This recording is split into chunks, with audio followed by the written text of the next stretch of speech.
CPM മുൻ Erattayar local committee അംഗവും DYFI മുൻ ഇരട്ടിയാർ പഞ്ചായത്ത് കമ്മിറ്റി പ്രസിഡന്റുമായ രക്തസാക്ഷി KK വിനോദിന്റെ 25ാമത് രക്തസാക്ഷി ദിനം ആചരിച്ചു.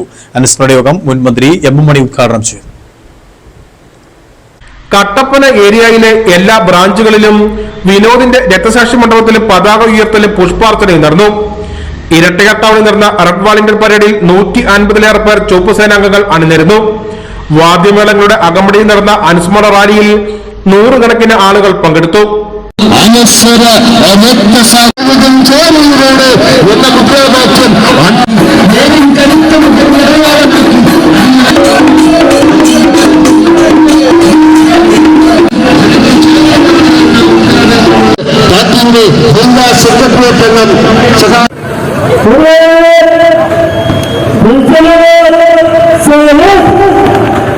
അനുസ്മരണ യോഗം മുൻ മന്ത്രി M മണി ഉദ്ഘാടനം ചെയ്തു.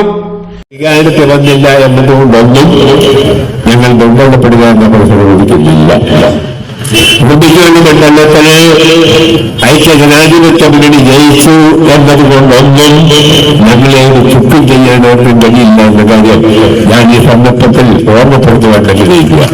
എന്തുകൊണ്ട് കുടുംബികളുടെ നിയോജകമണ്ഡലത്തിൽ ഇടതുപക്ഷ ജനാധിപത്യ മുന്നണി പരാജയപ്പെട്ടുകൊണ്ട് വിശദമായി പരിശോധിച്ചുകൊണ്ട് ആവശ്യമായ തിരുത്തലുകൾ വരുത്തിയത് വീട്ടുപീഡിച്ച ഇല്ലാതെ കേരളത്തിൽ അധികാരത്തിൽ വന്ന് VD സതീശൻ നേതൃത്വം കൊടുക്കാൻ പോകുന്ന ഗവൺമെന്റിന്റെ പൊതുവും വിജയിച്ചില്ലാതെ പോരാടും പൊതുവിൽ എന്ന കാര്യത്തിൽ യാതൊരു സംശയവുമില്ല എന്ന കാര്യം ഞാൻ ഈ ബന്ധപ്പെട്ട് ഓർമ്മപ്പെടുത്തുവാൻ ആഗ്രഹിക്കും.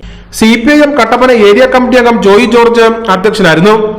ജില്ലാ സെക്രട്ടറി CV വർഗീസ് അനുസ്മരണ പ്രഭാഷണം നടത്തി.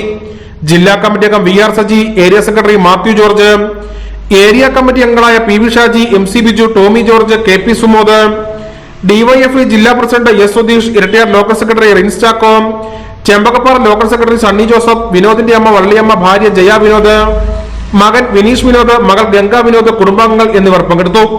News bureau Kattappana.